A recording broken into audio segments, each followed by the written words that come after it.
Rob Eirich is a UNL Extension educator at the Panhandle Research and Extension Center in Scottsbluff. He's also the Beef Quality Assurance Director for Nebraska. Rob says one aspect of that position has been educating beef cattle producers about third-party audits. We recently talked with Rob in Scottsbluff about the purpose of those audits and about how producers can prepare their operations. Third-party audits are not a new program in the beef industry. We have third-party audits have been involved in a lot of branded products.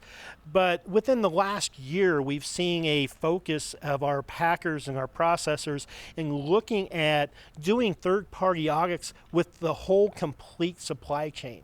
All their beef cattle that come into their yards and so are into their plants, and so it's something that's starting to really become more prevalent, and I think it's going to move in that direction as we move forward with having so many of our consumers being so far removed from agriculture.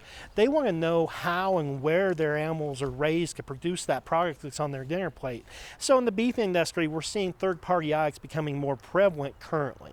What are the auditors looking for? What are they looking at in these feed yards?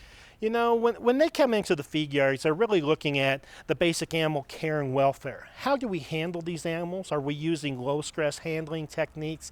Are we making sure these cattle have clean water, making sure they have fresh feed in front of them? But not only that, they want to see how we process these cattle, making sure we're using those techniques all the way through the process from the time they come on that operation until we get them to the packer. And so a lot of it deals with animal care and welfare, but also animal health. And animal health is a key part of BQA and always has been, because we want to make sure we're producing a safe, wholesome product for our consumers. Specifically for the producer, how does he or she know that they've been selected for an audit? What all goes into that process? Most of our processors and packers are looking at random audits. So they will take their suppliers, put them into a pool, and they'll randomly select a certain percent to be audited that year.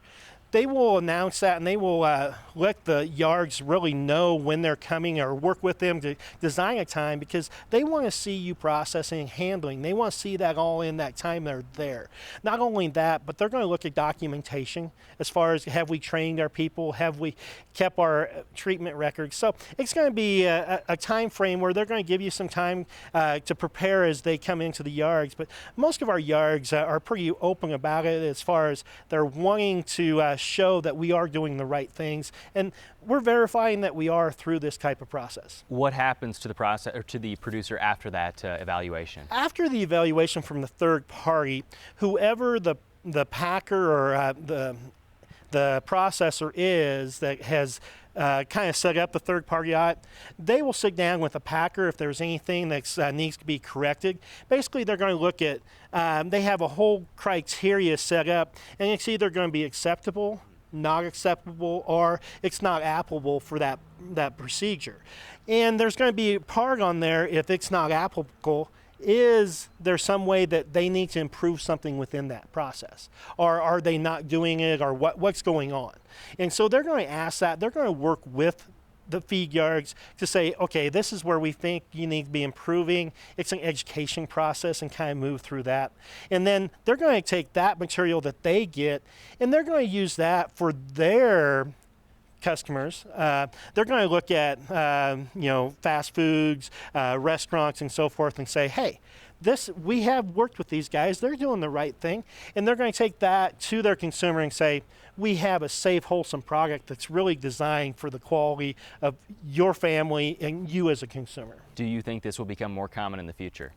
I believe it will. I think it's going to be pretty common. It's going to become kind of a common practice for our processors and our packers to do this with our feed yards. It's just a matter of time. Hopefully we'll design one audit fits everybody, and that's kind of the ultimate goal on the national level of BQA, is trying to get one audit and one assessment that will satisfy everybody, but we're going to see more of it as we move forward.